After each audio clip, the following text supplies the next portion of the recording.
આજે આપણે પાર્ટ 2 જોઈશું કે આપણે મિકેનિકલ એન્જિનિયરિંગનું પેપર સોલ્યુશનનું પાર્ટ 2 આજે જોવાનું છે. હડપ્પિયન સંસ્કૃતિની મુદ્રા અથવા ટેરાકોટા કરા ઉપર નીચેના પૈકી કયા પ્રાણીનું નિરૂપણ કરવામાં આવતું ન હતું? એટલે ટૂંકમાં આપણને ભાઈ જે ટેરાકોટા હોય છે, જે પકવેલી માટીના જે સાધન બનાવવામાં આવે છે, ટેરાકોટા બનાવવામાં આવતા હોય છે, તેમાં નીચેના પૈકી કયા પ્રાણીનું નિરૂપણ જોવા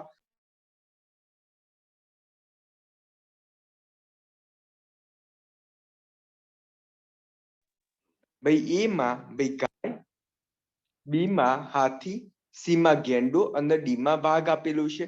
તો ભાઈ ગાયનું ચિહ્ન ભાઈ જોવા મળતું ન હતું. તો શું જોવા નતું મળતું? ભાઈ ગાય જોવા મળતી ન હતી.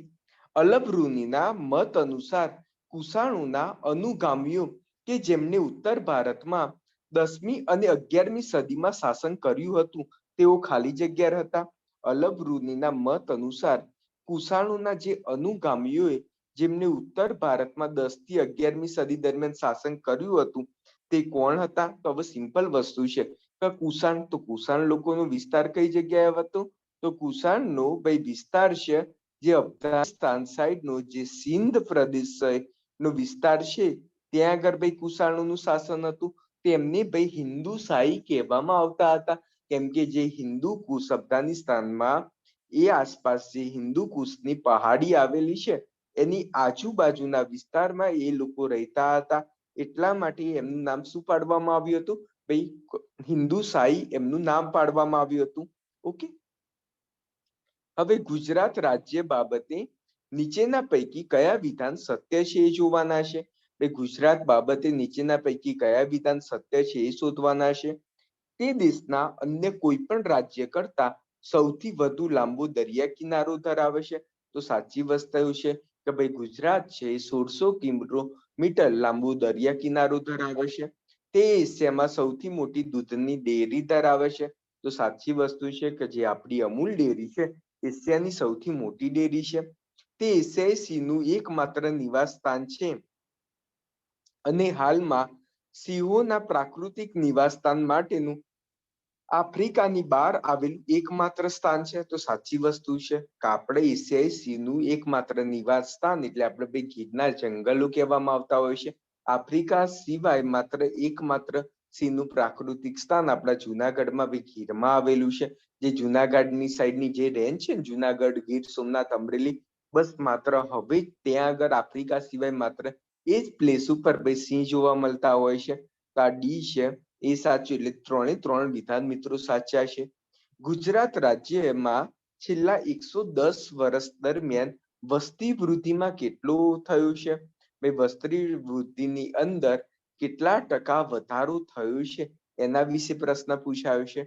તો સિમ્પલ વસ્તુ છે કે ગુજરાત રાજ્યમાં 110 વર્ષની અંદર ભાઈ 564% વધારો થયો છે. ભાઈ પ્રીવિયસ યરના એસટીઆઈ ના પેપરમાંથી ભાઈ આ રિપીટ થયેલો પ્રશ્ન છે. યાદ રાખજો કે ભાઈ 564% ભાઈ વસ્તી વૃદ્ધિમાં વધારો થયેલો છે. નીચેના પૈકી કયું બંદર એ ગુજરાતમાં રાસાયણિક અને પેટ્રો રસાયણના ઉત્પાદનોના સંચાલન માટે સૌથી મોટા બંદર તરીકે વિકસાવવામાં આવેલું છે? એટલે તમને એક્ઝામમાં પૂછાયું છે કે ગુજરાતનું કયું બંદર એ રાસાયણિક અને પેટ્રો રસાયણના ઉત્પાદન માટે બહુ ફેમસ છે? તો મિત્રો તમને ખ્યાલ છે કે ભરૂચમાં આવેલું જે દહેજ બંદર છે, ગુજરાતનું સૌ પ્રથમ ભાઈ કેમિકલ બંદર તરીકે પણ ઓળખવામાં આવે છે. તો જ્યારે દહેજ ઓપ્શન્સમાં હોય તો ડાયરેક્ટ દહેજ જ ટીક કરવાનું આવે. એટલે ટૂંકમાં કોઈ પણ બંદરની આગળ જો પેટ્રો રસાયણ અથવા રસાયણ અથવા કેમિકલ રિલેટેડ વાત હોય તો ભાઈ આપણું કેમિકલ બંદર એટલે દહેજ બંદર જ આવે. એક્ઝામમાં પૂછાય કે દહેજ બંદર કઈ જગ્યાએ આવેલું છે? તો દહેજ બંદર ભરૂચ ખાતે આવેલું છે. તમે કદાચ એ પણ સાંભળ્યું હશે કે દહેજથી જે ભાવનગરના ઘોઘા સુધી રોરો ફેરી સ્ટાર્ટ કરવામાં આવી છે. તો રોરો ફેરી ક્યાં સુધી સ્ટાર્ટ કરવામાં આવી છે? તો રોરો ફેરી ભાઈ દહેજ, તો દહેજથી ભાઈ ઘોઘા સુધી ભાઈ રોરો ફેરી સ્ટાર્ટ કરવામાં આવી છે. કોરોમંડલ સાગર કિનારા બાબતે નીચેના પૈકી કયું વિધાન સત્ય નથી? ભાઈ કોરોમંડલ સાગર કિનારા બાબતે નીચેના પૈકી કયું વિધાન સત્ય નથી, એટલે કયું વિધાન ભાઈ ખોટું છે આપણે જોવાનું છે. આપણે ઓલરેડી વાત કરી દીધેલી છે કોરોમંડલ વિશે. તે કૃષ્ણા નદીના મુખ ત્રિકોણ પ્રદેશથી કેમ્બ્રિજની ભૂશિરની ટોચ સુધી વિસ્તરેલો છે. તો આપણે વાત કરી હતી કે ભાઈ કોરોમંડલ પ્રદેશ છે એ કૃષ્ણા નદી છે જે આંધ્રપ્રદેશ સાઈડના વિસ્તારમાં આવેલું છે. કૃષ્ણા નદી ત્યાંથી માંડી કેમોરીની ભૂશિર, તો કેમોરીની જે ભૂશિર છે જે તમિલનાડુના એન્ડિંગના ભાગ ઉપર આવેલી છે ત્યાં સુધી ભાઈ આ કોરોમંડલનો સાગર કિનારો આવેલો છે. કોરોમંડલનો સાગર કિનારા પર લાગુન ખારા પાણીના સરોવરનો અભાવ જોવા મળે છે. તો સાચી વસ્તુ છે કે કોરોમંડલના સાગર કિનારા ઉપર ભાઈ ફ્રેશ વોટર આવી રહ્યું છે. આપણને જોયું હતું કે જે પૂર્વ ઘાટ અને પશ્ચિમ ઘાટ, તો પૂર્વ ઘાટ અને પશ્ચિમ ઘાટ છે તો મોસ્ટલી દરેકે દરેક નદી પશ્ચિમ ઘાટથી ભાઈ પૂર્વ ઘાટ તરફ આવી રહી છે. એટલા માટે જે પૂર્વ ઘાટ તરફમાં જે પણ કોરોમંડલનો ઘાટ બનાવી રહ્યા છે ત્યાં આગળ જે પણ પાણી આવી રહ્યું છે એકદમ ફ્રેશ વોટર આવે. સિમ્પલ વસ્તુ છે, જે નદી સતત ના સતત ભાઈ પસાર થતી હોય તે તાજું પાણી લઈને આવતા હોય છે. તો ભાઈ ત્યાં આગળ ભાઈ લઘુન સરોવરનો અભાવ જોવા મળે છે, તે પણ સાચું છે. આ સ્તરે કોઈ ભેખડ નથી, ભાઈ આ સ્તરે કોઈ ભેખડ જોવા મળતી નથી, તો આ પણ સાચું છે. આ સ્તરે કોઈ પણ જાતની ભાઈ ભેખડ પણ જોવા નથી મળતી. હવે કોરોમંડલના સાગર કિનારે સ્થાનિક રીતે ક્યાલ તરીકે જાણીતા ખારા પાણીના સરોવરની હારમાળા જોવા મળે છે. તો કોરોમંડલના સાગર કિનારે સ્થાનિક રીતે ક્યાલ તરીકે જાણીતા, એટલે ક્યાલ તરીકે જાણીતા ખારા પાણીના સરોવરની હારમાળા જોવા મળે છે. તો ભાઈ આ વસ્તુ ખોટું છે. આપણે ઓલરેડી વાત કરી કે કોરોમંડળ છે ત્યાં આગળ સાગર કિનારા ઉપર કોઈ પણ જાતના ખારા પાણીના સરોવર જોવા મળતા નથી. તો અહીંયા આગળ ભાઈ ખારા પાણીના સરોવર આવે તો ભાઈ ખોટી વસ્તુ છે. અહીંયા આગળ તો કોરોમંડળ છે ત્યાં આગળ કોઈ પણ જાતના ખારા પાણીના સરોવર નથી મળતા. નીચેના પૈકી કયા વિધાન સત્ય છે આપણે શોધવાના છે. ચોમાસાના આગમન કરતા તેની સમાપ્તિની ઘટના ખૂબ ઝડપી છે. હવે એક વસ્તુ સમજો કે ભાઈ ચોમાસાનું આગમન કાયમી છે. ચોમાસાનું આગમન એ આગમન જ લેટ થતું હોય, એની સમાપ્તિ ક્યારે લેટ ના થાય. કદાચ તમારા ત્યાં એક વસ્તુ તમે કદાચ કન્ડિશન માર્ક કરી હોય ને તો કદાચ તમે ત્યાં આગળ તમે જે એરિયામાં રહેતા હશો તો ત્યાં આગળ અમુક વખતે શું થાય કે વરસાદ બહુ લેટ જતો, અમુક વખત ભાઈ જુલાઈ મહિના સુધી પણ ખેંચાતો હોય છે. એટલા માટે ભાઈ વરસાદ પડવાનું ભાઈ લેટ જતો હોય, પરંતુ એક વખત જો ચોમાસાની શરૂઆત થઈ જાય, વરસાદ પડવાની શરૂઆત થાય એ તો ભાઈ લાંબુ સમય સુધી ટકી રહે. એ ચોમાસાના આગમન કરતા તેની સમાપ્તિની ઘટના ખૂબ ઝડપી છે, તો ખોટી વસ્તુ છે. ચોમાસાના આગમન કરતા તેની સમાપ્તિની ઘટના ખૂબ ઝડપી નથી. સમાપ્તિ કરતા ઘણો બધો સમય લાગશે, ઘણું બધું સમય લાગશે, એટલે એ ઘટના જલ્દી ચોમાસું ફિનિશ નહીં થાય. ચોમાસાના આગમન કરતા તેની સમાપ્તિની ઘટના એ ખૂબ જ ધીમી છે. તો સાચી વસ્તુ છે કે ચોમાસાનું આગમન થયા બાદ એની જે સમાપ્તિ થશે, સમાપ્ત થશે એ ઘટના ખૂબ ધીમી છે. એટલે ભાઈ ચોમાસાની સમાપ્તિ છે એ ગ્રેટર ધેન ચોમાસાનું આગમન, એટલે ચોમાસાની સમાપ્તિ થશે એ માટે ઘણો બધો સમય લાગશે. એ ચોમાસાની સમાપ્તિ ગ્રેટર ધેન ચોમાસાનું આગમન છે. સાચી વસ્તુ છે. ચોમાસાના ક્ષેત્રમાં વરસાદ અતિશય સંજોગો આધીન અતિ અને અતિશય વધઘટ થતો હોય છે. ભાઈ ચોમાસા ક્ષેત્રમાં વરસાદ અતિશય સંજોગ આધીન અતિશય વધઘટ થતો હોય છે. તો આપણે જોઈ જ શકીએ છીએ કે ભાઈ ચોમાસામાં વધઘટની સ્થિતિ જોવા મળતી હોય છે. અમુક વખતે ભાઈ ઓછો વરસાદ પડતો હોય અને અમુક વખતે બહુ સ્પીડમાં વરસાદ પડતો હોય. તો શું છે ભાઈ ચોમાસાની ઘટનાની અંદર ભાઈ વધઘટ જોવા મળતી હોય છે. ઓકે, હવે નીચેના આદિવાસી જાતિઓની વસ્તી ધરાવતા જિલ્લાઓ બાબતે નીચેના પૈકી કઈ જોડીઓ યોગ્ય રીતે જોડાયેલી છે એ જણાવો. આ પ્રશ્ન મિનિમમ 5 વખત પ્રીવિયસ યર એક્ઝામમાં પૂછાયેલું છે એ આદિવાસી જાતિ વિશે. હવે કોકના, હવે આ કોકના આદિવાસી નવસારી, વલસાડ અને ડાંગમાં આવેલું છે. એટલે કોકના આદિવાસી આવે એટલે ભાઈ દક્ષિણ ભારતનો પટ્ટો યાદ રાખવાનો. કોકના, કોકના. હવે આ કોકના આદિવાસી, આ કોકના આદિવાસી છે ને મોસ્ટલી ગીચ જંગલોની અંદર અંતિયાર વિસ્તારમાં, જે સરહદી બોર્ડરના વિસ્તાર છે ને મહારાષ્ટ્ર જોડે, જે ગુજરાતના સરહદી પટ્ટો ધરાવતા હોય છે એવા અંતિયાર વિસ્તારની અંદર આ કોકના જાતિના લોકો રહેતા હોય છે. હવે તમે આખા ગામને ખબર હશે કે ગામીઠ હોય એ સુરતમાં રહેતા હોય છે. તમે કદાચ ગામીઠ અટક જોઈ હશે. આદિવાસીમાં ગામીઠ અટક ગુજરાતમાં બહુ જ મોટા પ્રમાણમાં જોવા મળે છે. આમ તો કેવું છે કે ગુજરાતમાં સૌથી વધુ આદિવાસીની જાતિ ભાઈ ભીલ છે. ગુજરાતમાં સૌથી વધુ આદિવાસી કઈ જાતિના છે? ભાઈ ભીલ જાતિના છે. પરંતુ ગુજરાતની અંદર મેં ઓલરેડી વાત કરી કે ગામીઠ જાતિના પણ વધુ જોવા મળે છે ને સુરતમાં જોવા મળે છે, એ ભાઈ પણ સાચી વસ્તુ છે. હવે ભાઈ પટીલિયા સુરત અને વડોદરામાં જોવા મળે છે.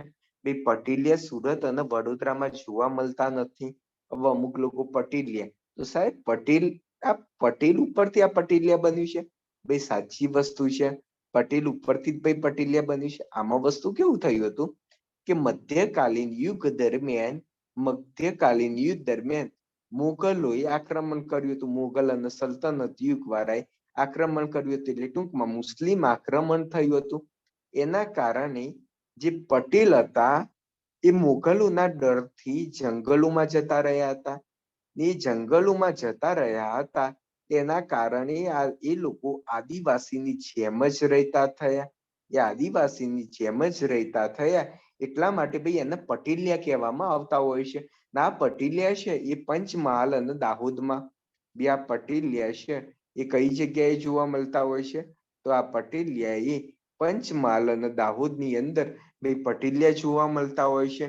હવે રાઠવા, તો રાઠવા પ્રજાતિ તમને ખબર હશે કે ભાઈ રાઠવા જાતિના પિઠોરાના ચિત્રો ખૂબ જ ફેમસ છે.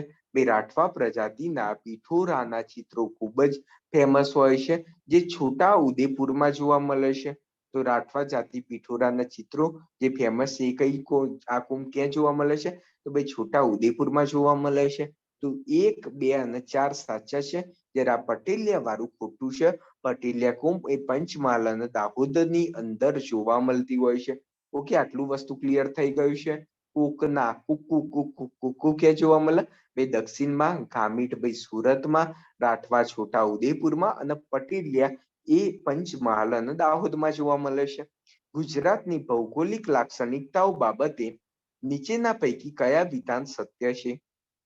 ગુજરાતની ભૌગોલિક લાક્ષણિકતા પ્રમાણે કયા વિધાન સત્ય છે જોવાના છે? ગુજરાતની ઉત્તર સરહદેથી મકરબુદ્ધ પ્રસાર થાય છે. આખા ગામને ખબર હોય કે ગુજરાત, તો ગુજરાત કયા અક્ષાંશ વચ્ચે આવેલું છે? તો ગુજરાત 20 થી 24 ડિગ્રી ઉત્તર અક્ષાંશે આવેલું છે. ભાઈ ગુજરાત કયા વચ્ચે આવ્યું છે? તો 20 થી 24 ડિગ્રી ઉત્તર અક્ષાંશે આવેલું છે. હવે જ્યારે ગુજરાત ભાઈ ઉત્તર અક્ષાંશે આવેલો હોય, ગુજરાત જો ઉત્તર અક્ષાંશમાં આવેલો હોય તો ઉત્તરમાં ભાગ ઉપર 23.5 ડિગ્રી તો ભાઈ કર્કવૃત જ આવે. મકરવૃતનો તો પ્રશ્ન જ નથી થતો. એક વસ્તુ તમે પહેલું સમજો કે ભારત દેશ પૃથ્વીના ઉત્તર ગોળાર્ધમાં આવેલું છે. આપણે શું શીખ્યા છે કે ભાઈ ઉત્તર ગોળાર્ધમાં જે 23.5 ડિગ્રી હોય એને ભાઈ કર્કવૃત કહેવાય, અને દક્ષિણ ગોળાર્ધમાં જે 23.5 ડિગ્રી છે એને મકરવૃત કહેવાય છે. આખું ભારત જ જો ઉત્તર ગોળાર્ધની અંદર આવેલું હોય તો સ્વાભાવિક છે કે ભાઈ ગુજરાત 20 થી 24 ડિગ્રી વચ્ચે આવેલું છે, અક્ષાંશ વચ્ચે આવેલું છે. એટલે 23.5 ડિગ્રી એ ભાઈ ગુજરાતની અંદર તો જે વાત કરી એ ગુજરાતમાંથી શું પસાર થતું હોય? ભાઈ કર્કવૃત જ પસાર થતું હોય. હવે આ ટાઈપનો પણ પ્રશ્ન પૂછાતો હોય છે કે ગુજરાતમાં કર્કવૃત કઈ જગ્યાએથી પસાર થાય છે? તો ગુજરાતમાં કર્કવૃત એક ગામ પાસેથી પસાર થાય છે. એટલે ટૂંકમાં એક ગામ પાસેથી, એટલે ભાઈ અરવલ્લી, કચ્છ, ગાંધીનગર, મહેસાણા પાટણ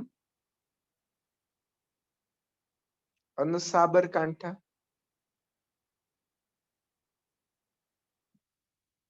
પાટણ અને સાબરકાંઠા એટલે આપણે યાદ રાખવા, કદાચ એક્ઝામમાં પૂછાય કે ગુજરાતમાં કર્કવૃત એ કઈ જગ્યાએથી પસાર થાય છે, કયા જિલ્લામાંથી પસાર થાય છે, તો તમારે એમ કહી દેવાનું ભાઈ એ ગામ પાસેથી પસાર થાય છે.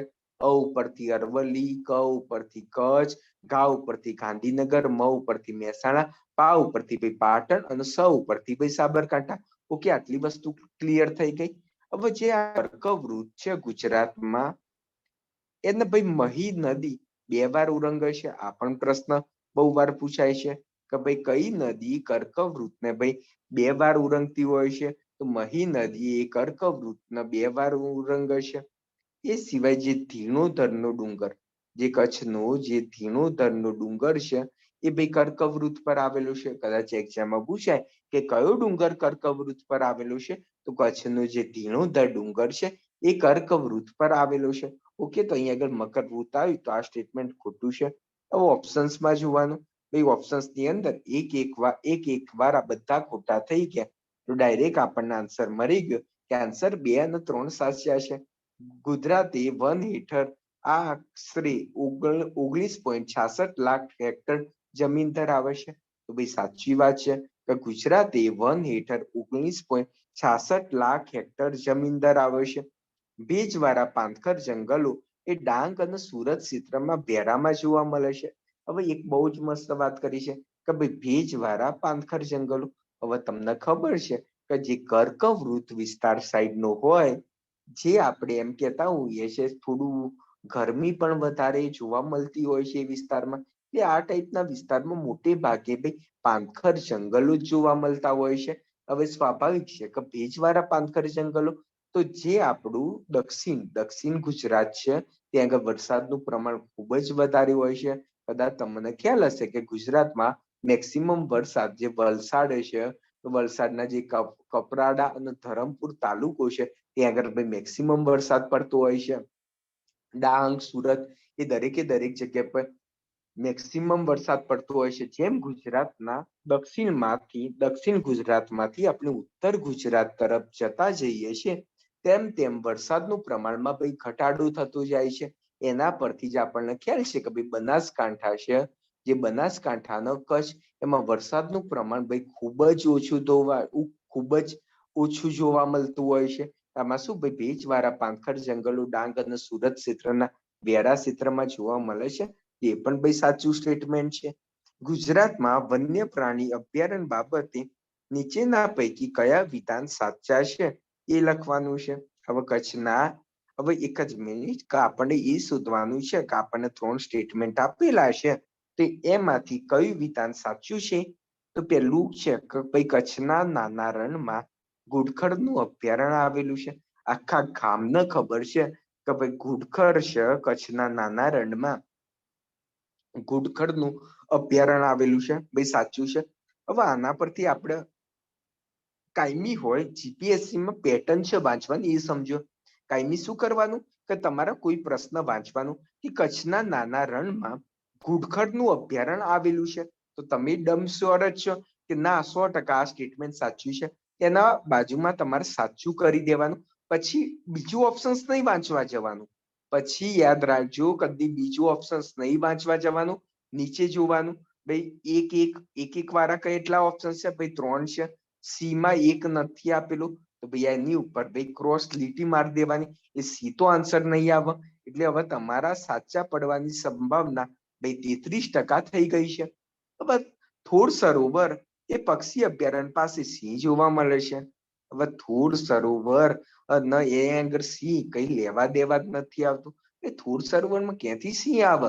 સિંહ તો આપણને ભાઈ ગીર સોમનાથ છે, અમરેલી છે, જુનાગઢ છે, એ રેન્જમાં આપણને જોવા મળતા હોય છે. તો પણ આ ખોટું, એટલે બીજું સ્ટેટમેન્ટ ખોટું છે. તો બીજું સ્ટેટમેન્ટ ખોટું. હવે ભાઈ આપણે ક્યાં ત્રીજું સ્ટેટમેન્ટ વાંચવાની જરૂરિયાત છે? ભાઈ 2 સ્ટેટમેન્ટ આપણે કરી દીધા, એટલે ભાઈ આ આન્સર સાચું.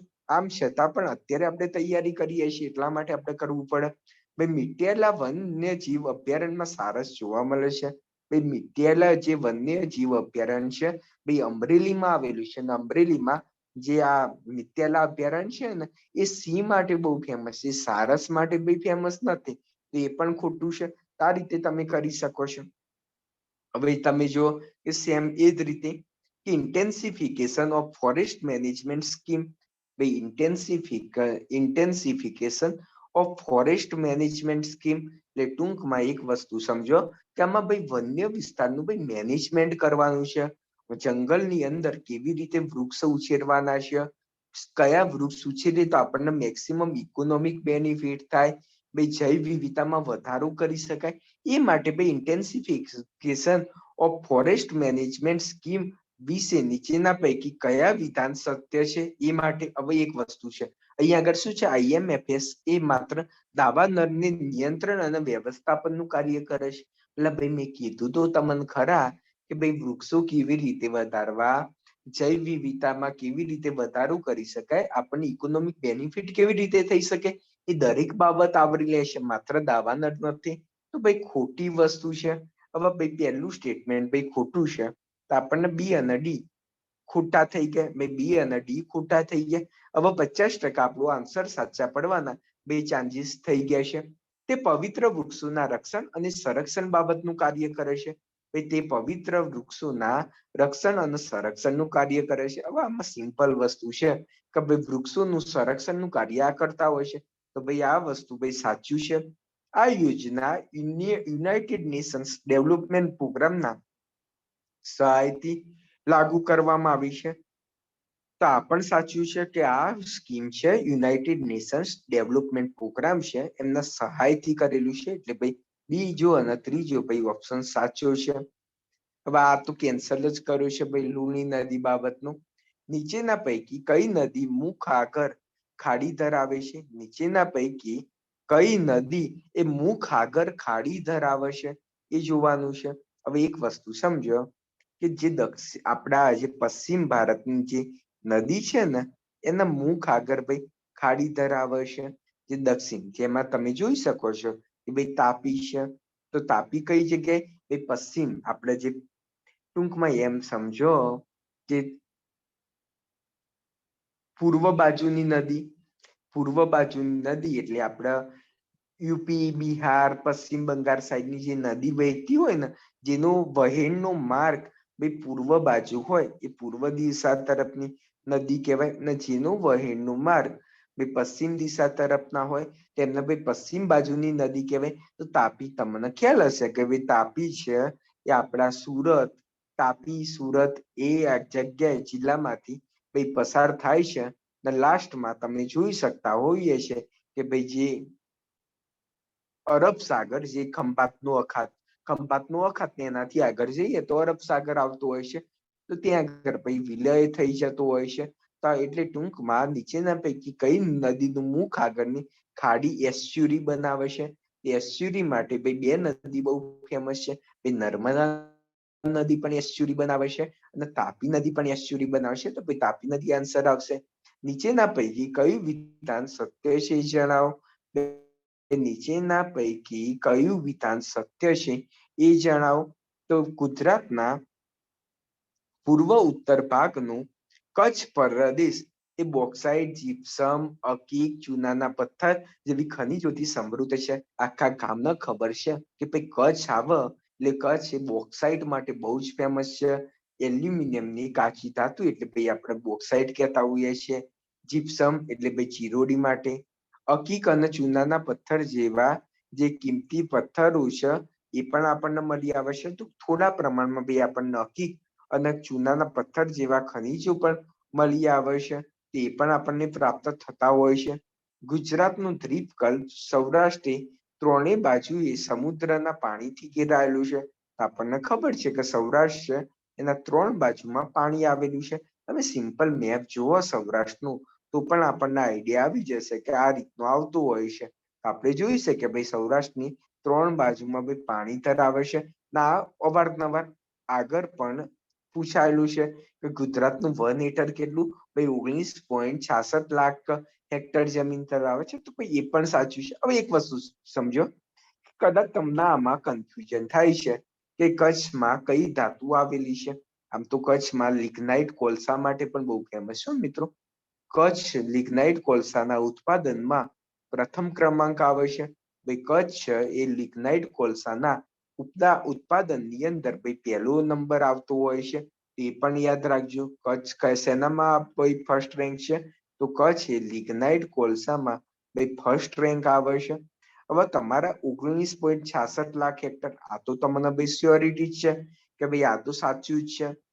પછી તમને આ ત્રીજું, અને તમે પ્રોપર ખાલી ગુજરાતનો મેપ જોયો તો પણ તમને આવડી જશે. સૌરાષ્ટ્ર 3 બાજુએ સમુદ્રનાથી પાણીથી ઘેરાયેલું છે.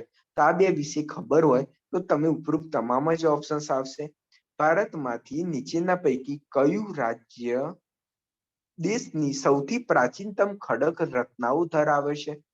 ભારતમાં નીચેના પૈકી કયું રાજ્ય એ દેશની સૌથી પ્રાચીનતમ ખડક રચનાઓ ધરાવે છે? તો તમને ખ્યાલ હશે ભાઈ કર્ણાટક છે. એમાં ધારવાડના ખડકો જોવા મળતા હોય છે. તો જે કર્ણાટક રાજ્ય છે એ દેશની સૌથી પ્રાચીનતમ ભાઈ ખડક રચના ધરાવતા હોય છે, ખડક રચનાઓ ધરાવે છે.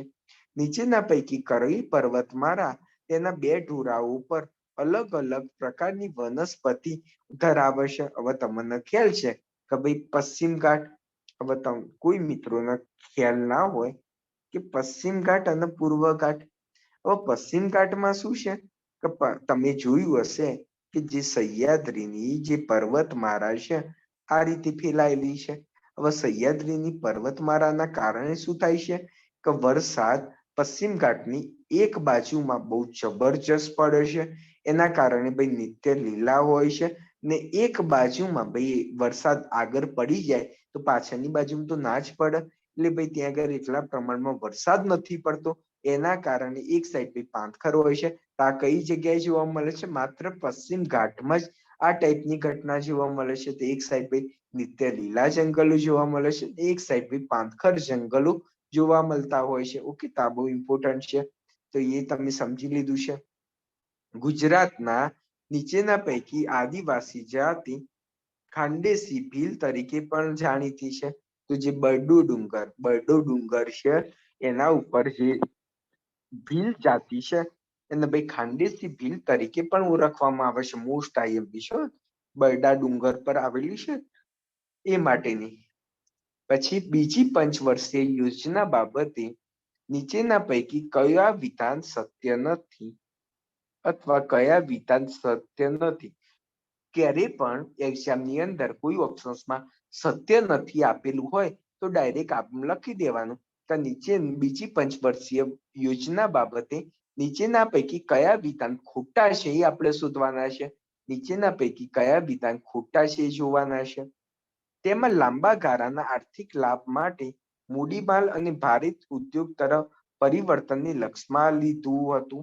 લાંબા ગાળાના આર્થિક લાભ માટે. હવે એક વસ્તુ સમજો કે જે આપણે બીજી પંચવર્ષીય યોજનાની અંદર આપણે ભારે ઉદ્યોગ તરફ પરિવર્તન પામ્યા હતા, એ તરફ આપણે ગયા હતા. પરંતુ આપણે ટૂંકા લાભ માટે, આપણે લોંગ ટર્મ વિઝન નહીં પરંતુ ટૂંકો બેનિફિટ થાય તે માટે ભાઈ આપણે ભાઈ ઉદ્યોગ તરફમાં પ્રયાણ કર્યું હતું. તો ભાઈ પહેલું સ્ટેટમેન્ટ ભાઈ ખોટું છે. હવે બીજી યોજના એ મહાલનોબિસ પ્લાનના ઉપનામથી ઓળખાય છે. હવે બીજી પંચવર્ષીય યોજના, હવે મને કોમેન્ટ બોક્સમાં જણાવો કે ભાઈ બીજી સેકન્ડ પંચવર્ષીય યોજના કયા નામથી ઓળખાય છે? ભાઈ સેકન્ડ જે પંચવર્ષીય યોજના છે એ કયો પ્લાન છે? ભાઈ સેકન્ડ પંચવર્ષીય યોજના છે એ કયો પ્લાન છે? તો ભાઈ બીજી જે યોજના છે એ મહાલનોબિસના પ્લાન તરીકે જ ઓળખાય છે. તો આપણને ખબર છે કે 1956 થી 1961 દરમિયાન બીજી પંચવર્ષીય યોજના હતી એ મહાલનોબિસ પ્લાન તરીકે જ ઓળખાતી હતી. એટલા માટે ભાઈ બીજું સ્ટેટમેન્ટ ભાઈ સાચું છે. કે ભાઈ બીજું સ્ટેટમેન્ટ ભાઈ અહીંયા આગળ સાચું છે. તો અહીંયા કયા વિધાન સત્ય નથી? તો બીજું તો ભાઈ સાચું છે, તો એ બીજું છે એ ખોટું નથી. એટલે આ બે તો ભાઈ થઈ ગયા. તેમાં વાર્ષિક રાષ્ટ્રીય આવકમાં 4.5% પ્રતિશતની ભાઈ વૃદ્ધિનો લક્ષ્યાંક રાખ્યો હતો. ભાઈ એમાં 4.5% વૃદ્ધિનો ભાઈ લક્ષ્યાંક રાખવામાં આવ્યો હતો. તો ભાઈ આ પણ સાચી વસ્તુ છે કે એમાં ભાઈ 4.5%નો ભાઈ વૃદ્ધિનો લક્ષ્યાંક પણ રાખવામાં આવેલો હતો. ભાઈ સેકન્ડ, કદાચ કોઈને સેકન્ડ પંચવર્ષીય યોજના મોડેલ કદાચ કોઈએ જોયું હોય તેને ભાઈ મહાલનોબિસ મોડેલ પણ કહેવામાં આવતું હોય છે. તેમાં ભાઈ એમાં 4.5%નું ભાઈ ગોલ સેટ કરવામાં આવ્યો હતો, પરંતુ આપણે 4% જ ભાઈ વૃદ્ધિ પ્રાપ્ત કરી શક્યા હતા. એટલે જે લક્ષ્યાંક રાખ્યો હતો એ આપણે પ્રાપ્ત કરી શક્યા નતા. એટલા માટે જે બીજું અને ત્રીજું સ્ટેટમેન્ટ છે એ ભાઈ એ સાચું છે. અહીંયા આગળ તેમ કે છે કે કયા વિધાનો સત્ય નથી, એ કયા વિધાન ખોટા છે એ શોધવાના છે. તો કયા વિધાન તો માત્ર એક જ ખોટું છે, એટલે ભાઈ અહીંયા આગળ એવું એક પણ આન્સર આપેલો નથી. એટલે ટૂંકમાં ઉપરોક્ત પૈકી એક પણ નહીં, એટલે ટૂંકમાં આ પ્રશ્ન જ ભાઈ કેન્સલ થશે. આ પ્રશ્ન શું થશે ભાઈ? કેન્સલ થશે કે એક બી ભાઈ આન્સર આપેલો નથી. એટલા માટે એટલે ટૂંકમાં એમ યાદ રાખો કે જે બીજી પંચવર્ષીય યોજના હતી 1956 થી 61 સુધીમાં હતી. એમાં ભાઈ ઉદ્યોગ ક્ષેત્ર માટે ફોકસ કરવામાં આવ્યું હતું. ભાઈ ઉદ્યોગ ક્ષેત્રમાં ફોકસ કરવામાં આવ્યું હતું. આને ભાઈ આપણે મહાલનોબિસ પ્લાન પણ કહીએ છીએ. મહાલનોબિસ પ્લાન પણ કહીએ છીએ. એમાં 4.5% ભાઈ જીડીપી ના વૃદ્ધિ દરનો લક્ષ્યાંક રાખવામાં આવ્યો હતો. એમાં આપણે 4% ભાઈ લક્ષ્યાંક મેળવ્યું છે. હવે મલ્ટી પોવર્ટી ઇન્ડેક્સ ની ગણતરી કરતી વખતે નીચે પૈકી કયા સૂચકનો ઉપયોગ કરવામાં આવે છે? એટલે બહુપરિમાણિક ગરીબી સૂચકાંક. એટલે બહુપરિમાણિક, તેમાં ભાઈ વીજળીની ઉપલબ્ધતા. હવે એક વસ્તુ તમે સમજો કે બહુપરિમાણિક ગણતરી છે, આપણે મલ્ટી ડાયમેન્શન પોવર્ટી ઇન્ડેક્સ ની વાત કરીએ છીએ. આપણે ભાઈ કોને વાત કરીએ છીએ કે ભાઈ મલ્ટી ડાયમેન્શન પોવર્ટી ઇન્ડેક્સ ની વાત કરી રહ્યા છે. હવે સિમ્પલ વસ્તુ છે કે મલ્ટી ડાયમેન્શન જ્યારે આપણે પોવર્ટી ઇન્ડેક્સ ની વાત કરતા હોઈએ તો આપણે હેલ્થ, એજ્યુકેશન અને લિવિંગ સ્ટાન્ડર્ડ ઉપર વાત કરતા હોઈએ છીએ.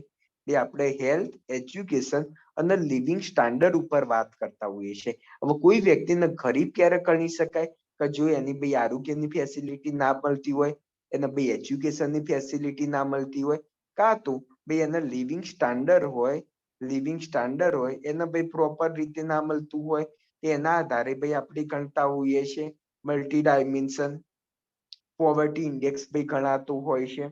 તો અહીંયા આગળ જો કે વીજળીની ઉપલબ્ધતા આપેલી છે. ભાઈ વીજળીની ભાઈ ઉપલબ્ધતા આપેલી છે.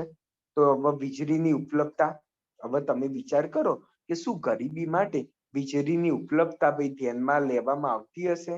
લિવિંગ સ્ટાન્ડર્ડ ની અંદર ભાઈ વીજળીની ઉપલબ્ધતા ધ્યાનમાં લેવામાં આવતી હશે?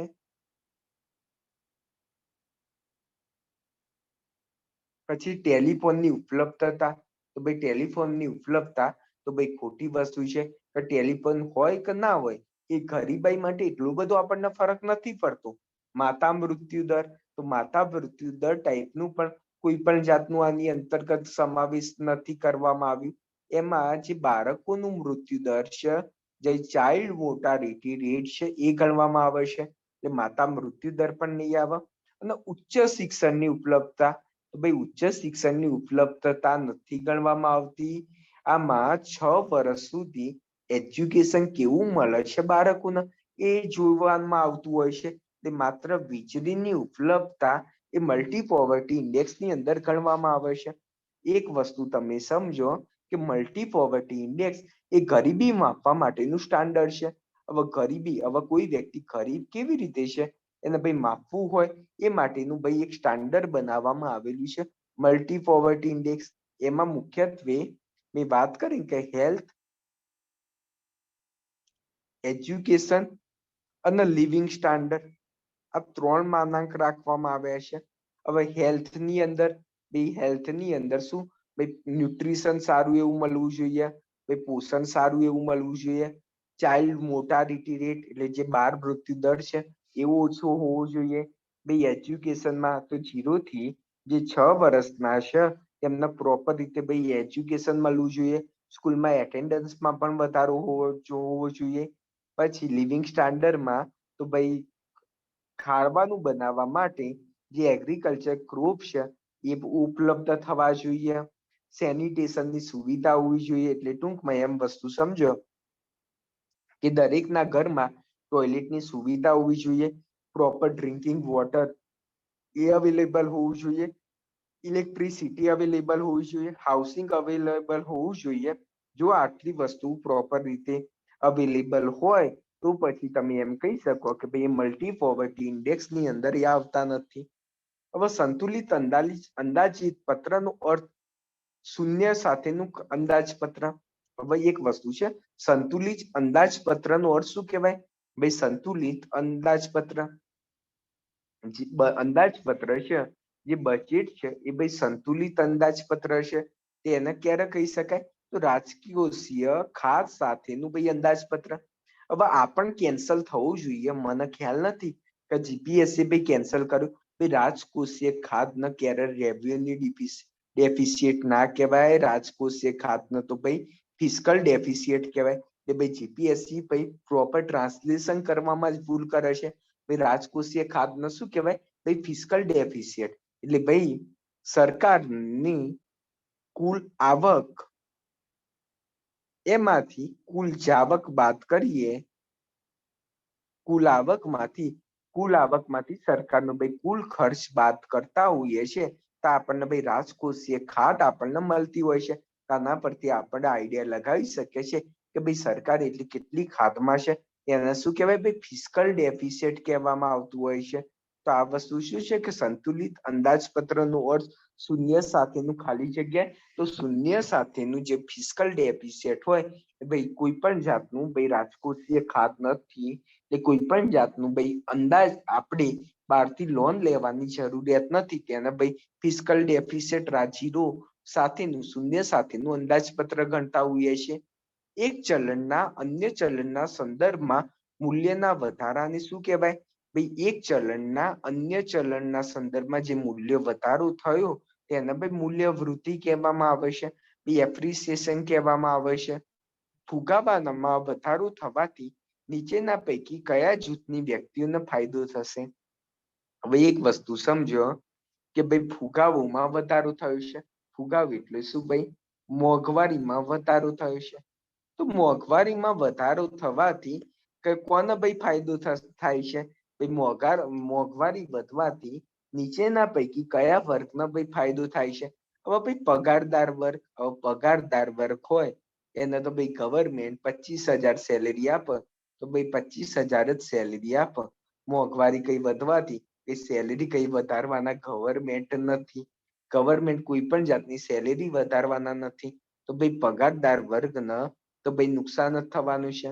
ભાઈ પેન્શનર જેટલું પેન્શન મળતું હોય એટલું જ પેન્શન મળશે. એટલે ભાઈ પેન્શનરને પણ નુકસાન થવાનું છે. હવે શેર ધારકોને, જે લોકો જે શેરની અંદર ભાઈ રોકાણ કરેલું છે તો એમને તો તમને ખ્યાલ છે કે શેર ધારકોનું શેનું બેનિફિટ થાય? કે ભાઈ મોંઘવારી વધે છે તેના કારણે પ્રોડક્ટની પ્રાઇસ પણ વધશે. એના કારણે લોકો શેરમાં ઇન્વેસ્ટમેન્ટ પણ વધારે કરશે. શેરની અંદર ઇન્વેસ્ટમેન્ટ અથવા કંપનીના જે અમુક પ્રોફિટનું જે માર્જિન છે એમાં પણ ભાઈ અમુક અંશે વધારો પણ થવાની સંભાવના છે. એટલે ટૂંકમાં એક વસ્તુ સમજો કે શેર ધારકોના જે મોંઘવારી હોય છે એના કારણે ભાઈ બહુ બેનિફિટ થાય છે. મોંઘવારી વધે તો શેરની પ્રાઇસ હોય અમુક વર્ષોમાં સારા એવા પ્રમાણમાં વધારો થાય છે. અને દેવાદારને પણ હવે એક વસ્તુ સમજો કે હું કોઈ વ્યક્તિ જોડેથી 10 લાખની 2022માં ભાઈ લોન લઉં છું. હું કોઈ વ્યક્તિ જોડે 10 લાખની ભાઈ 2022માં લોન લઉં છું. અત્યારે 10 લાખ એટલે ભાઈ બહુ મોટી વસ્તુ કહેવાય. 10 લાખની લોન લીધી છે, પરંતુ એ લોન હું 2060માં એને હું 10 લાખ આપું તો 2060માં ભાઈ 10 લાખની વેલ્યુ એટલી ના હોય. મોંઘવારી એટલી વધુ દર વર્ષે થોડું વધારો થાય તો 2060ની અંદર 10 લાખ તો ભાઈ સમજાય છે એવું લાગે. આનાથી શું થાય? મોંઘવારી વધવાના કારણે જે દેવાદાર હોય એને બેનિફિટ જ થાય. હવે એક સિમ્પલ વસ્તુ છે, તમને એટલું તો આઈડિયા છે કે મોંઘવારી વધવાથી દેવાદારને બેનિફિટ થાય છે, તો પગારદારને નુકસાન થાય છે. તો એ સિવાયના તમે બધાએ બધા કાપી દો, તેનાથી શું થશે, બધાએ બધા નીકળી જશે, એટલે ડાયરેક્ટ 3 અને 4 આન્સર મળી જશે. મોંઘવારીથી તમને એ તો ખબર છે કે ભાઈ જે સેલેરી આવતી હોય એને ભાઈ નુકસાન થાય છે, એ તો આ ખબર પડી ગઈ ને. દેવાદારને ભાઈ ફાયદો થશે. આ તો સિમ્પલ કોન્સેપ્ટ છે. નીચેના પૈકી કયા ભારતની નાણાકીય નીતિના ઘટક છે? નીચેના પૈકી કયા ભારતના નાણાકીય નીતિના ઘટક છે? કે ભાઈ મોનેટરી પોલિસી બનાવતા હોઈએ તેના ઘટક કયા છે? એટલે ટૂંકમાં માર્કેટની અંદર મનીનો જે ફ્લો છે એ આપણે જાળવવાનું છે, જેના કારણે દેશમાં ભાઈ મોંઘવારી એટલી બધી ના વધી જાય.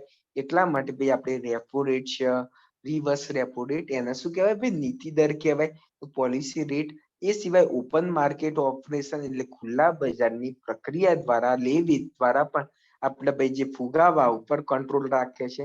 આ નીતિ દર અને ખુલ્લા બજારની પ્રક્રિયા છે એ મોનેટરી પોલિસી અંતર્ગત આવે છે. જાહેર દેવાન, જાહેર અનામત એ આપણે મોનેટરી પોલિસી અંતર્ગત ના આવે. ઓકે, હવે નીચેના પૈકી ભાઈ જોડકા જોડવાના છે કે કોની ભાઈ ગરીબી માટે શું આવે. ભારતમાં કેટલા ટકા લોકો ભાઈ ગરીબ રહે છે, એ માટે ભાઈ અલગ અલગ કમિટીએ પોતાની રીતે ભાઈ માપણી કરી કે ભારતમાં કેટલા ટકા લોકો ગરીબ રહે છે. તો ભાઈ તેંડુલકર સમિતિએ કીધું કે ભાઈ ભારતમાં ભાઈ 37% લોકો ગરીબી રેખા નીચે જીવી રહ્યા છે. જે એનસી સક્સેના કમિટી છે, એનસી સક્સેના કમિટી તો કે ભાઈ ભારતમાં ભાઈ 77% લોકો ગરીબમાં જીવી રહ્યા છે. ને જ્યારે અર્જુન સેન ગુપ્તા કમિટી શું કહે છે? અર્જુન સિંહ ગુપ્તા કમિટી કહે છે કે ભારતમાં 50%. પરંતુ લાસ્ટમાં વર્લ્ડ બેંક દ્વારા સર્વે આવ્યું એ પ્રમાણે ભાઈ ભારતમાં 21.92% લોકો ભાઈ ગરીબ રહેતા હોય છે. હવે કામદારોમાં નોકરી માટે જરૂરી કૌશલ્યનો અભાવ હોય તે કારણથી પેદા થતી બેરોજગારી ખાલી જગ્યા પ્રકારની છે. હવે એક વસ્તુ સમજો કે કોઈ કંપની છે, તો કંપનીએ મશીનમાં ભાઈ ચેન્જ કર્યું છે. પહેલા ભાઈ જૂનું મશીન વાપરતા હતા, હવે ભાઈ નવું મશીન વાપરે છે. તે નવું મશીન જ્યાં સુધી કોઈ મજૂર ના શીખે ત્યાં સુધી તો ભાઈ એને બેરોજગાર રહેવું પડશે. એટલે ટૂંકમાં શું કહેવાય, આ ટાઈપની બેરોજગારી એટલે કૌશલ્યના અભાવના કારણે જે પેદા થતી બેરોજગારી હોય એને ભાઈ માળખાગત બેરોજગારી કહેવાય. ના માળખાગત બેરોજગારી ફાયદાકારક છે, કેમ કે આ ટાઈપની બેરોજગારી ટેકનોલોજીના કારણે, જે ટેકનોલોજીમાં જે બદલાવ થયેલો છે એ કારણોસર જ ભાઈ આ ટાઈપની બેરોજગારી ઉપર ફોકસ કરવામાં આવે છે. Fiscal responsibility and budget management act, ભાઈ ટૂંકમાં રાજકોષીય જવાબદારી અને અંદાજપત્રનું સંચાલન વિશે ભલામણ માટે નીચેના પૈકી કઈ સમિતિની રચના કરવામાં આવી છે? એફઆરબીએમ એક્ટ માટે કઈ સમિતિની રચના કરવામાં આવી હતી? હવે એક વસ્તુ સમજો, રાજકોષીય ખાત એટલે શું? રાજકોષીય ખાત અવારનવાર ન્યૂઝમાં હોય છે. તો હવે ગવર્મેન્ટનું કામ શું હોય? ભાઈ વિકાસ કરવાનું કામ હોય. ગવર્મેન્ટનું કામ કે આપણે એટલો બધો વિકાસ કરીએ તો નેક્સ્ટ ટાઈમ પણ ચૂંટણીની અંદર ભાઈ આપણને લોકો ચૂંટે, ચૂંટણીમાં પણ ભાઈ આપણી જ પસંદગી થાય. હવે જ્યારે આપણે વિકાસના કામ એટલા બધા કરવા છે, પરંતુ આપણી જોડે એટલા બધા પૈસા અવેલેબલ નથી. ભાઈ આપણા ઘર માટે એક વસ્તુ સમજો કે તમારી વાત કરું, કોઈ વ્યક્તિ છે, તૈયારી કરી રહ્યા છે સિવિલ એન્જિનિયરિંગ અથવા તાજેતરમાં જ ભાઈ સિવિલ એન્જિનિયરિંગની જોબ પર લાગ્યા છે. તેને ભાઈ ગાડી પણ લાવી છે, બંગલો પણ લેવું છે, હનીમૂન માટે મસ્ત રીતે ભાઈ પેરિસ, સ્વિટ્ઝરલેન્ડ ફરવા પણ જવું છે. તો આ દરેકે દરેકનો જે ખર્ચો છે એ આવક કરતા ખૂબ જ વધી જાય છે. તો હવે એને વિચાર્યું કે કઈ વાંધો નહીં, કે ખર્ચો આવક કરતા વધી જાય છે તો કઈ વાંધો નહીં, એ માટે જે વધારે તે માટે કદાચ મારે લોન લેવી પડે છે, તો પણ બેંક જોડે લોન લઈ લઈશ. કાલ ઉઠીને હું કમાવાનો જ છું ને, ગવર્મેન્ટમાં નોકરીમાં ભાઈ ગવર્મેન્ટ નોકરી મળી છે તો કાયમી ભાઈ પગાર તો મળવાનો જ છે. એટલા માટે હવે કાયમી તો ભાઈ પગાર મળવાનો જ છે. ભાઈ એ નીતિ ભાઈ ફિક્સ થઈ ગઈ છે. કાયમી પગાર મળવાની ભાઈ નીતિ એ બહુ ફિક્સ થઈ ગયેલી છે. તો એનાથી શું થશે? એનાથી ભાઈ શું થશે ઇમ્પેક્ટ? કે ભાઈ તમે મેક્સિમમ ખર્ચો કરો છો ને તમારા ઉપર ભાઈ દેવું કરો છો. પરંતુ દેવું અમુક હદ કરી સુધી કરો તો જ સારું, નહીં તો વધારે દેવું કરો તો એના કારણે બહુ મોટું નુકસાન પણ થઈ શકે છે. એ જ વસ્તુ હોય છે કે ગવર્મેન્ટની ભાઈ જરૂરિયાત, ગવર્મેન્ટના વિકાસના કામ બહુ હોય છે પરંતુ એમની આવક ઓછી હોય છે. એના કારણે એ વિકાસના કામ કરવા માટે ભાઈ દેવું કરતા હોય છે, એ ભાઈ રાજકોષીય ખાત કરતા હોય છે. પરંતુ હવે રાજકોષીય ખાત હવે દરેક ગવર્મેન્ટ ઉપર જો કંટ્રોલ રાખવામાં ના આવે, તે દેવા કરવામાં કોઈ લિમિટેશન ના રાખે, એટલે ભાઈ જે ફિસ્કલ ડેફિસિટ છે રાજકોષીય ખાત એકદમ જીડીપી ના પણ બહુ જ વધારે ટકા કરી દે. આ રીતે બહુ જ રાજકોષીય ખાત કરી દે, તેના કારણે મોંઘવારી વધે. એટલે ટૂંકમાં એમ સમજો કે ભાઈ દરેક લોકોના એક વસ્તુ સમજો કે દરેક વ્યક્તિને ગવર્મેન્ટ વીજળી ફ્રી આપી દે, તો વીજળી ફ્રી આપી દે છે, એજ્યુકેશન ફ્રી આપી દે છે. તેના કારણે લોકો શું થાય કે લોકો જે કમાય છે એમની જોડે જ રહેવાના છે, તે ભાઈ બીજી બધી જગ્યાએ વાપરશે. એના કારણે શું થશે કે ભાઈ મોંઘવારી વધી જશે. તેના કારણે ફિસ્કલ ડેફિસિટ જો કંટ્રોલ ના રાખવામાં આવે તો મોંઘવારીમાં ખૂબ જ વધારો થવાની સંભાવના છે. એટલા માટે ભાઈ ફિસ્કલ રિસ્પોન્સિબિલિટી જે રાજકોષીય જવાબદારી છે, રાજકોષીય ખાત છે, એ કંટ્રોલમાં રહે એ માટે ભાઈ એનકે સિંઘ સમિતિ બનાવવામાં આવી હતી. ઓકે, નીચેના પૈકી કઈ સંસ્થાએ ભૂકંપની સંભાવનાઓના આધારે ભારતની 4 ક્ષેત્ર જૂથમાં કરેલા છે? જ્યાં આંકડાશાસ્ત્ર કાર્યક્રમ અમલીકરણ વિભાગ. હવે એક સિમ્પલ વસ્તુ છે કે ભાઈ ભૂકંપની સંભાવના, તો હવે એમાં આંકડાશાસ્ત્ર જોડે શું લેવા દેવા? તો ભૂકંપ રિલેટેડ સંભાવના હોય છે તે માટે ભાઈ બ્યુરો ઓફ ઇન્ડિયન સ્ટાન્ડર્ડ છે, BIS, એ પણ જૂથબદ્ધ કરતા હોય છે. હવે બાહ્ય દેવામાં ખાલી જગ્યા સમાવિષ્ટ થાય છે. ભાઈ બાહ્ય દેવાની અંદર શું સમાવેશ થાય છે? બાહ્ય દેવ એટલે બહારના દેશો જોડેથી દેવું, તો વિશ્વ બેંક અને IMF પાસેથી લોન, ઔદ્યોગિક દેશ પાસેથી લોન, વિદેશી બેંક પાસેથી લોન. એ ટૂંકમાં બહારથી જે પણ ભાઈ લોન લેવામાં આવે એ બાહ્ય દેવામાં આવે છે.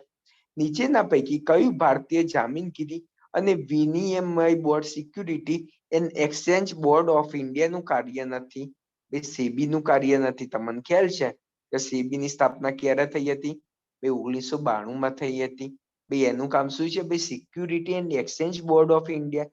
તમને ખ્યાલ હશે કે ભાઈ વસ્તુ શું થયું હતું કે ભાઈ જે સ્ટોક એક્સચેન્જ ભાઈ જે હર્ષદ મહેતાએ જે કાંડ કર્યું હતું, એટલે લોકોનું ભાઈ શેર માર્કેટ ઉપરથી વિશ્વાસ ઉઠી ગયો હતો.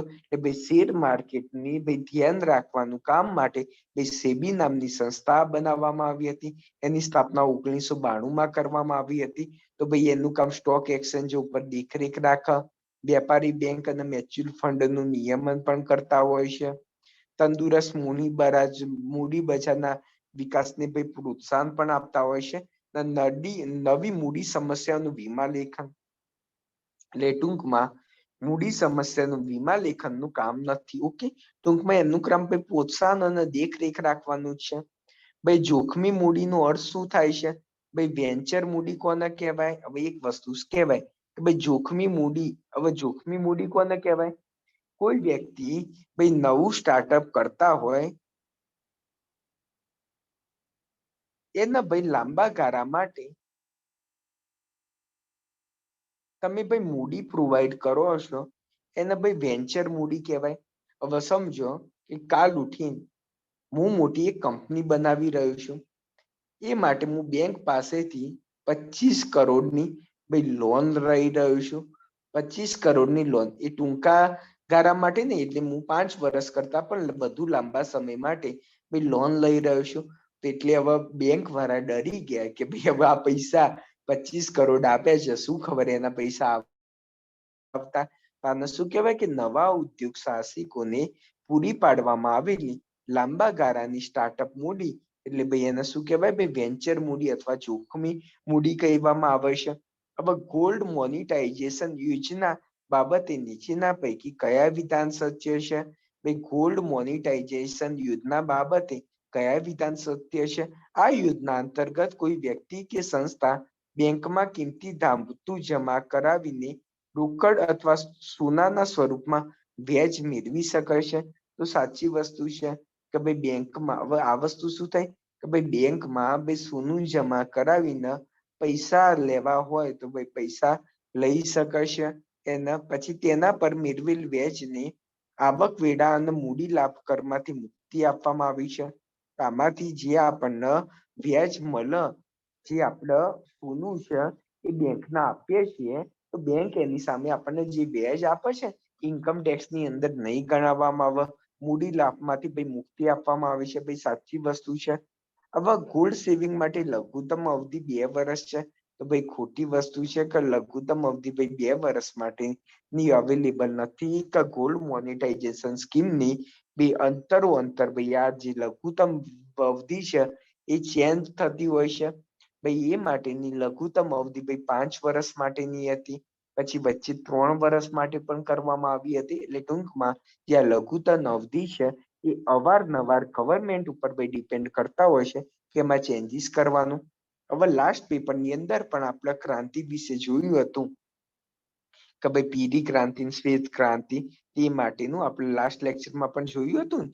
તો ભાઈ પીળી ક્રાંતિ તો તેલીબિયા માટે, શ્વેત ક્રાંતિ તો આખા ગામને ખબર છે કે દૂધ માટે, ગોલીય ક્રાંતિ ગોલ ગોલ બટાકા, ગોલ ગોલ બટાકા, ગોળ ગોળ ઈંડું ના હોય. ઈંડું ઈંડું તો કેવું હોય ભાઈ આ રીતે ભાઈ લંબગોળ હોય. તો એ ઈંડા માટે કઈ ક્રાંતિ કહેવાય? ભાઈ સિલ્વર ક્રાંતિ કહેવાય. ઓકે, તો ગોળ ગોળ શું હોય? ભાઈ બટાકું હોય. યાદ રાખજો કે ગોળ ક્રાંતિ માટે બટાકા. મેં લાસ્ટ લેક્ચર ની અંદર જેટલી બી ક્રાંતિ લખાઈ છે એટલું કવર કરી દેજો, મોર ધેન ઇનફ છે. માનવ મસ્તિષ્કમાં નીચેના પૈકી કયો ભાગ ખોરાકને ગરવામાં અને ઉલટી કરવાની બાબતનું નિયમન કરે છે? માનવ મસ્તિષ્કનો નીચેના પૈકી કયો ભાગ ખોરાકને ગરવામાં અને ઉલટી કરવાની બાબત?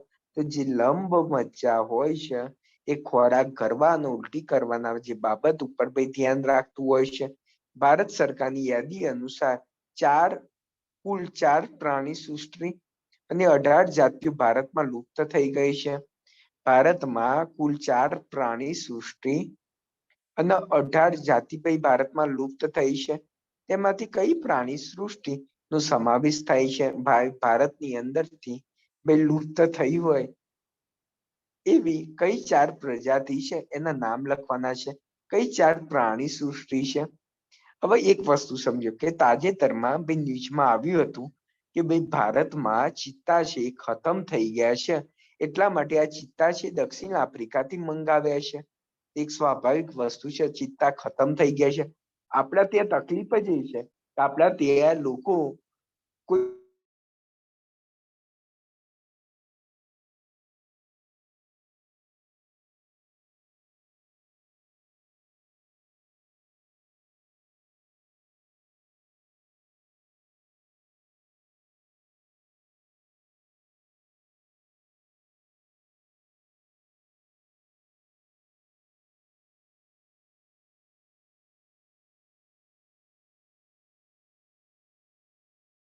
એ પણ આપણને જોવા નથી મળતા.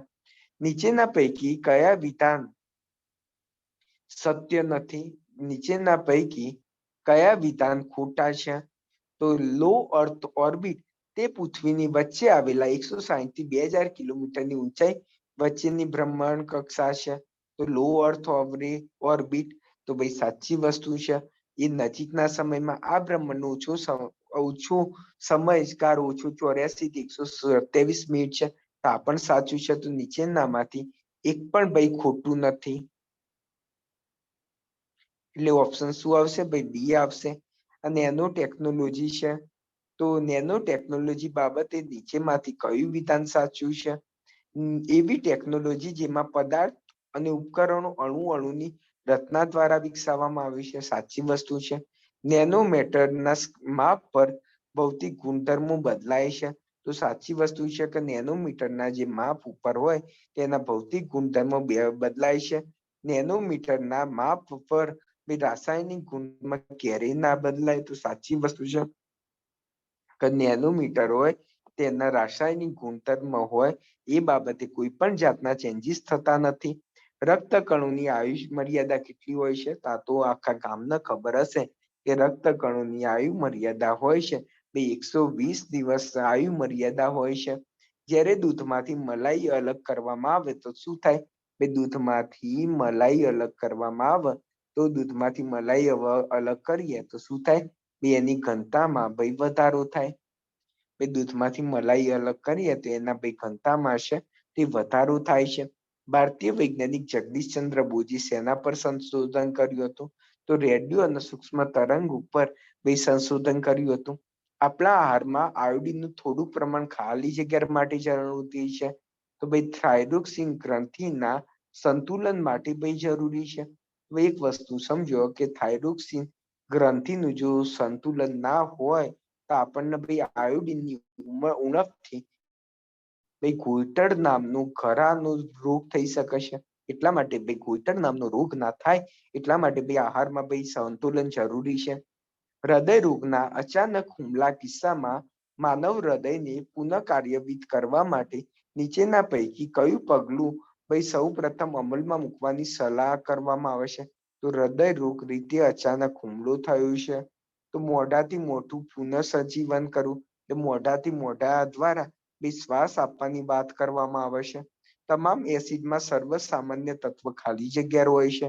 તો તમને ખ્યાલ હશે કે એસિડ હોય તેમાં H+ હોય અને બેઝ હોય MOH- હોય, તો એમાં સર્વસામાન્ય તત્વ H+ છે.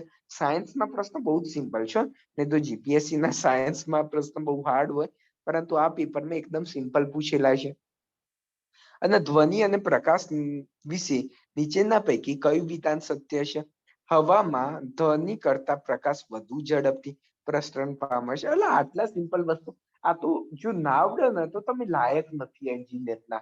હવે એન્જિનિયરિંગનું માઇન્ડ ખબર હોય કે સિમ્પલ વસ્તુ છે કે હવામાં પ્રકાશનો વેગ હોય એ વધારે હોય ને ધ્વનિનો વેગ ઓછો હોય.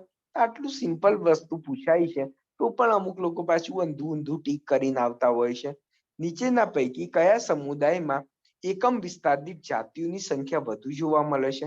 ટૂંકમાં જૈવ વિવિધતા મેક્સિમમ કઈ જગ્યાએ જોવા મળે? તો જ્યાં આગળ વિશ્વવૃત્તીય વિસ્તાર છે, વિશ્વ ઉષ્ણકટિબંધીય જે વરસાદી જંગલો છે ત્યાં આગળ જૈવ વિવિધતા વધારે જોવા મળે. સિમ્પલ વસ્તુ છે કે જ્યાં આગળ વરસાદી જંગલો છે, ઉષ્ણકટિબંધીય વિસ્તાર છે, ત્યાં આગળ સ્વાભાવિક છે કે વન્ય જીવ સૃષ્ટિ મોટા પ્રમાણમાં જોવા મળતી હશે. એ જ જગ્યાએ જૈવ વિવિધતા પણ વધારે જોવા મળે છે. હવે હાઇગો ફ્રેમવર્કના સુધારેલા સંસ્કરણ તરીકે આપત્તિ જોખમ ઘટાડવા પર સંયુક્ત રાષ્ટ્રની ત્રીજી વિશ્વ પરિષદનું નામ શું છે? હવે એક વસ્તુ છે જે સેન્ડાઈ ફ્રેમવર્ક છે. તો ટૂંકમાં સેન્ડાઈ ફ્રેમવર્ક છે જે આપત્તિ છે, આપત્તિ જોખમ ઘટાડવા માટેનું ફ્રેમવર્ક એટલે સેન્ડાઈ ફ્રેમવર્ક. મેં ઓલરેડી લાસ્ટ લેક્ચરમાં કાર્ટેજીના વિશે વાત કરી હતી. મેં લાસ્ટ લેક્ચરમાં COP21 વિશે વાત કરી હતી, COP27 વિશે વાત કરી હતી, મોન્ટ્રીયલ પ્રોટોકોલ વિશે વાત કરી હતી. તો આ દરેકે દરેક પ્રોટોકોલ વિશે યાદ રાખજો, 1 માર્ક્સનો પ્રશ્ન પૂછાતો જ હોય છે. ex-situ સંરક્ષણ વિવિધ પદ્ધતિઓમાં સમાવિષ્ટ છે. તો ex-situ જે પદ્ધતિ છે એ બીજ બેંક માટે, વનસ્પતિ ઉદ્યાન માટે અને પેશી સંવર્ધન માટે, ટિશ્યુ કલ્ચર માટે પણ ઉપયોગી છે. પ્રકાશને સૂર્યથી પૃથ્વી સુધીનું અંતર કાપતા કેટલો સમય લાગતો હોય છે? તો પ્રકાશને સૂર્યથી પૃથ્વી સુધીનું જે અંતર કાપવા હોય આપણે એસ્ટ્રોનોમિકલ યુનિટમાં મપાય. કયું એક એસ્ટ્રોનોમિકલ યુનિટ પ્રકાશના સૂર્યથી પૃથ્વી સુધી અંતર કાપવા કયું એકમ હોય? એ એસ્ટ્રોનોમિકલ યુનિટ વપરાય છે. હવે આમુખ વિશે પ્રશ્ન પૂછાયો છે. કામુક એ પ્રજાના આખરી સત્તાધિકાર ઉપર ભાર મુકાવાય છે. તો સાચી વસ્તુ છે. તો આમુખની અંદર શું લખ્યું છે? અમે ભારતના લોકો ભારતને, એટલે ટૂંકમાં આમુખ શું છે? અમે ભારતના લોકો, એટલે આમુખ બનાવવાનું જે સત્તા સ્ત્રોત છે એ કોણ છે? કે આખરી પ્રજા છે. આમુખ એ જવાહરલાલ નહેરુ દ્વારા બંધારણ સભામાં હેતુલક્ષી ઠરાવની રજૂઆત પર આધારિત છે. તો જવાહરલાલ નહેરુએ જે ઉદ્દેશ પ્રસ્તાવ જે બંધારણમાં રચ્યો હતો એના આધાર ઉપર આમુખ બનાવવામાં આવ્યું છે. લોકશાહી શબ્દ માત્ર રાજકીય જ નહીં પરંતુ સામાજિક અને આર્થિક લોકશાહી પણ સ્વીકારે છે. તો આમુખની અંદર રાજકીય લોકશાહી સાથે આર્થિક અને સામાજિક લોકશાહીની પણ વાત કરવામાં આવી છે. તો ખબર છે અમે ભારતના લોકો ભારતને સાર્વભૌમ સમાજવાદ લોકતંત્રાત્મક પ્રજાસત્તાક બિનસ્પંદ નિરપેક્ષ રાજ્ય બનાવવાનું સંસ્થાપિત કરવાનું તેમજ તેના દરેક નાગરિકને સામાજિક આર્થિક અને રાજકીય ન્યાય એટલે ટૂંકમાં સામાજિક આર્થિક રાજકીય ન્યાય મળે પ્લસ સામાજિક આર્થિક રાજકીય લોકશાહી મળે દરેક બાબતે દરેક લોકોને ભાઈ એનું બેનિફિટ થાય એ અંતર્ગત કામગીરી કરવાનું છે. તો આ 3 સ્ટેટમેન્ટ ભાઈ સાચું છે. રાજ્યમાં જિલ્લા ન્યાયાધીશની નિયુક્તિ અને સ્તર નિમણૂક અને બઢતી એ ખાલી જગ્યા દ્વારા કરવામાં આવે છે. રાજ્યમાં જિલ્લા ન્યાયાધીશની નિયુક્તિ અને સ્તર નિમણૂક છે એ કોના દ્વારા? હવે એક વસ્તુ છે, રાજ્યમાં હોય તો રાજ્યના પપ્પા કોણ? ભાઈ હાઈકોર્ટ. તો વડી અદાલત વિચાર વિમર્શ કરી ભાઈ રાજ્યપાલ દ્વારા.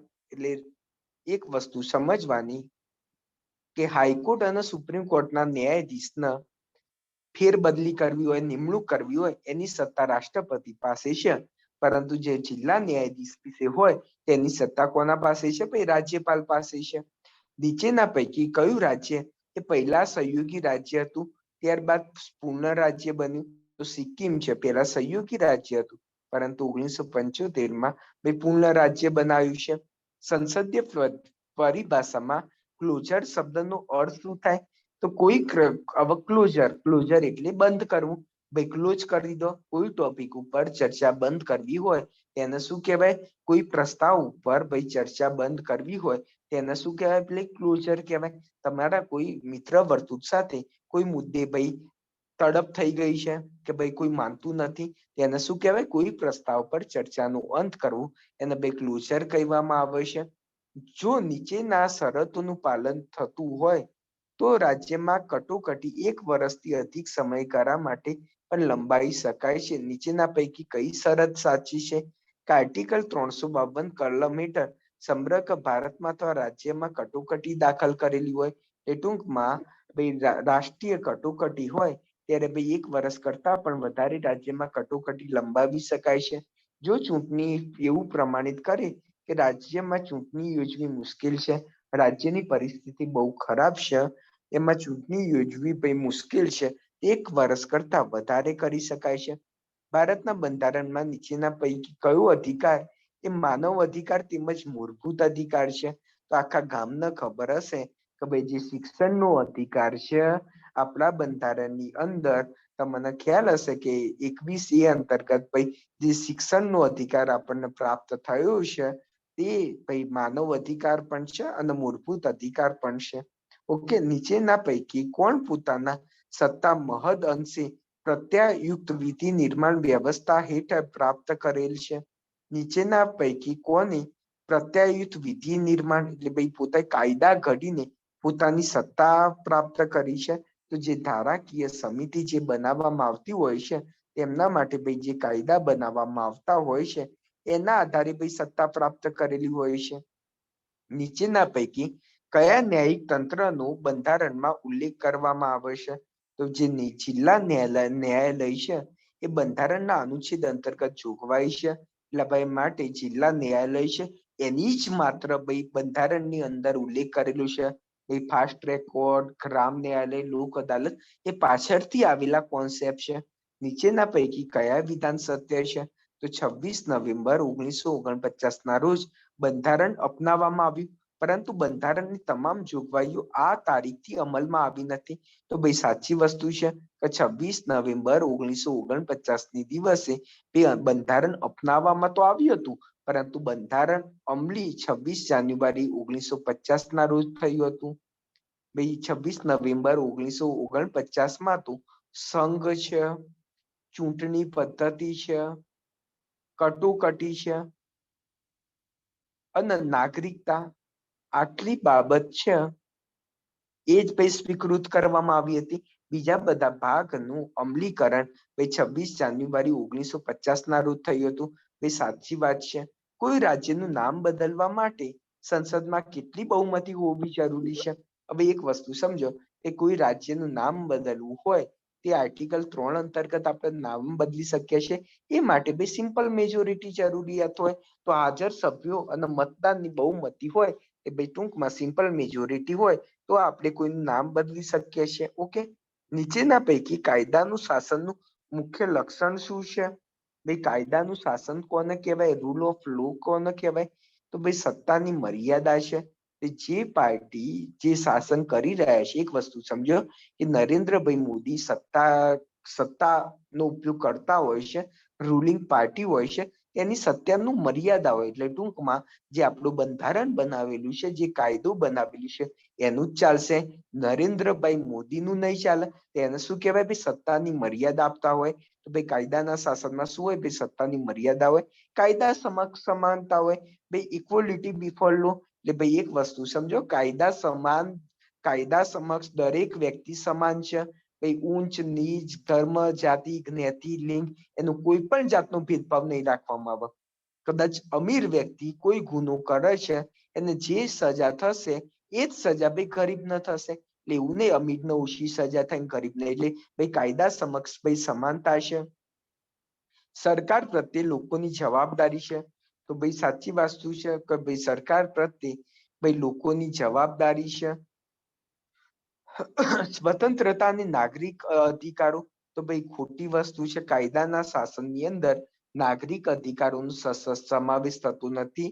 એમાં માત્ર કાયદાના શાસનમાં લોકોની જવાબદારીનો સમાવેશ થાય છે, લોકોના અધિકારોનો સમાવેશ થતો નથી. ઓકે, હવે બીજા બધા પ્રશ્ન ભાઈ કરંટ અફેર્સ રિલેટેડ છે, જે આપણા માટે ઇમ્પોર્ટન્ટ નથી. ઓલમોસ્ટ આપણે ત્રીજું પેપર પણ ફિનિશ કરેલું છે. કરંટ અફેર્સ માટે ઓલરેડી આપણે કામ ચાલી રહ્યું છે. તમને કરંટ અફેર્સનું મટીરિયલ પ્રોવાઈડ કરવામાં આવશે. માત્ર એ મટીરિયલ કરશો તો પણ તમારું કામ થઈ જશે. ઓકે,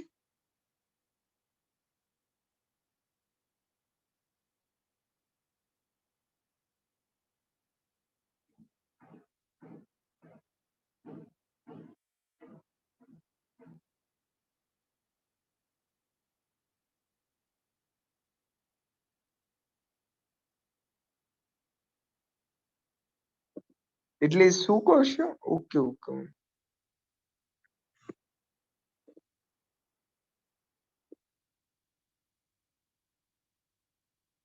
કોઈને કઈ ડાઉટ છે? કોઈને કઈ પણ ડાઉટ છે? સંખ્યા કેમ આટલી ઓછી આવી રહી છે? સંખ્યા ઓછી આવવાના કારણ શું છે? કે જીએસ માં કોઈને ઇન્ટરેસ્ટ નથી, તો કઈ ખબર નથી પડતી. બે વસ્તુ થઈ શકે છે, કે જીએસ માં ઇન્ટરેસ્ટ ના હોય અથવા કઈ ચાલી રહ્યું છે એના વિશે કોઈ આઈડિયા જ નથી આવતો, તો લેક્ચર જોવા ના આવે. તે એમાંથી શું પ્રોબ્લેમ થઈ રહ્યો છે? અથવા કદાચ કોઈ એવું પણ બની શકે કે મોસ્ટલી સ્ટુડન્ટ રેકોર્ડેડ લેક્ચર જોતા હોય.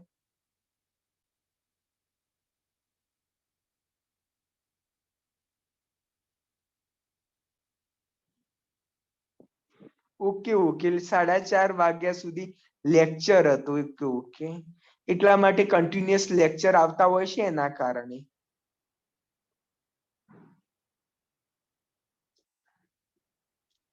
ને ખ્યાલ તો આવે છે ને દરેકને? દરેકને ખ્યાલ તો આવે છે ને સ્પીડ બરોબર લાગી આજની? સ્પીડ બરોબર લાગી? આજે સ્લાઇડ સ્પીડ મેં વધારી હતી.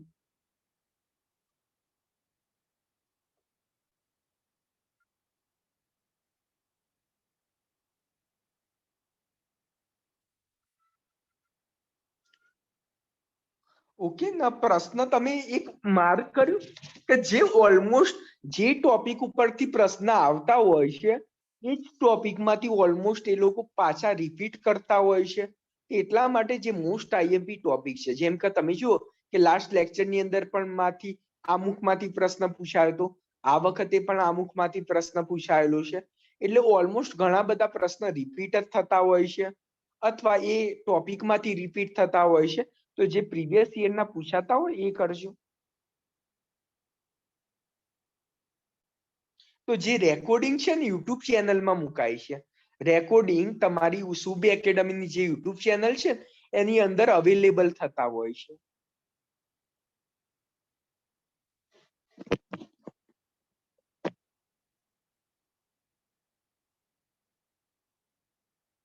ઓકે, બીજા કોઈને કઈ પણ ડાઉટ હોય તો પૂછો. કોઈને કઈ ડાઉટ છે?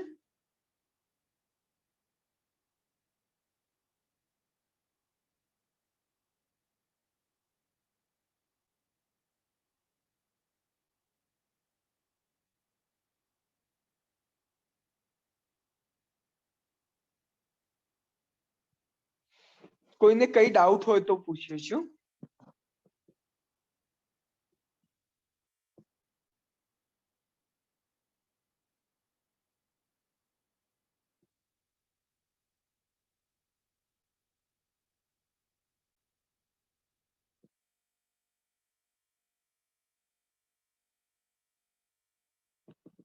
ઓકે, તો સારું, ચાલો ફિનિશ કરીએ છીએ.